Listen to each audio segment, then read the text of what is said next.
Wassalamualaikum warahmatullahi wabarakatuh.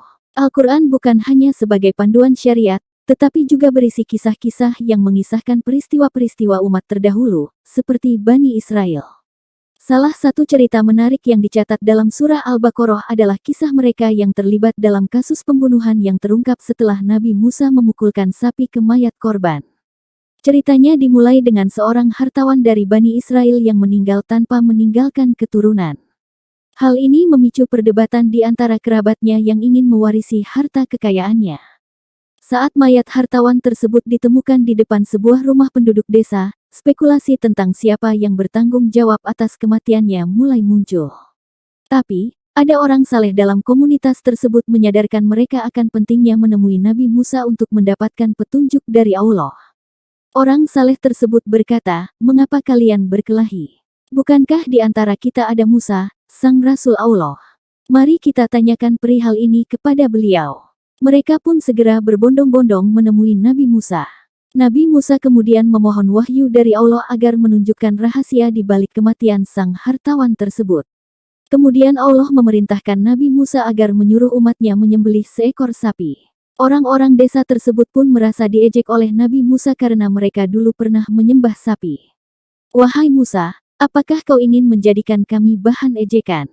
ujar mereka. Nabi Musa pun menjawab, "Aku berlindung dari Allah agar aku tak termasuk orang-orang yang bodoh. Aku berlindung kepada Allah untuk tidak mengatakan sesuatu yang bukan firman-Nya." Tetapi, mereka enggan melaksanakan perintah tersebut dan meminta detail lebih lanjut tentang sapi yang harus mereka sembelih. Orang desa bertanya lagi, "Beri kami spesifikasi, berapa usia sapi itu?" Nabi Musa menjawab, "Tidak muda, tidak pula tua, melainkan pertengahan saja. Kerjakanlah apa yang diperintahkan Allah kepada kalian." Mereka tak juga menjalankan perintah itu. Setiap kali Nabi Musa menjawab mereka menanyakan spesifikasi yang lebih mendetail lagi mengenai sapi yang akan disembelih. "Apa warna sapi itu?" ucap orang desa. Nabi Musa berkata, "Warnanya kuning tua, setiap kali orang memandangnya maka akan senang melihatnya." Bukannya mencari, keesokan hari justru mereka bertanya kembali, "Beritahu kami bagaimana kondisi sapi itu sehingga kami dapat mencarinya." Nabi Musa dengan sabar menjawab, "Sapi itu tak pernah digunakan untuk membajak sawah atau memberi air bagi tanaman. Sapi itu pun sangat bersih, tidak memiliki cacat." Mereka terus bertanya tentang warna, usia, dan kondisi sapi yang harus disembelih. Nabi Musa menjawab dengan sabar dan detail. Akhirnya, mereka menemukan sapi yang memenuhi semua kriteria tersebut, tetapi dengan harga yang sangat mahal. Sapi itu adalah milik seorang yatim yang masih muda. Sapi itu adalah satu-satunya warisan dari ayahnya, dan ia merawatnya dengan sangat baik sesuai dengan wasiat ayahnya. Kemudian orang-orang desa itu membawa sapi tersebut kepada Nabi Musa untuk disembelih. Setelah sapi itu disembelih, Nabi Musa memukulkan sebagian anggota tubuhnya pada mayat sang hartawan tersebut, dan dengan izin Allah, mayat tersebut hidup kembali.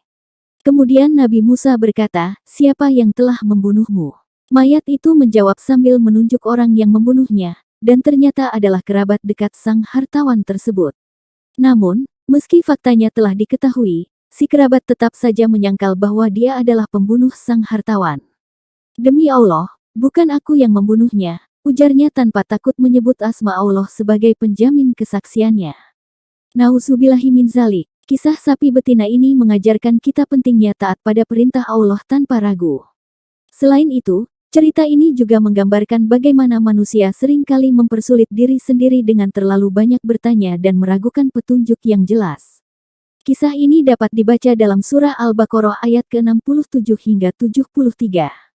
Wallahu a'lam bishawab. Wassalamualaikum warahmatullahi wabarakatuh.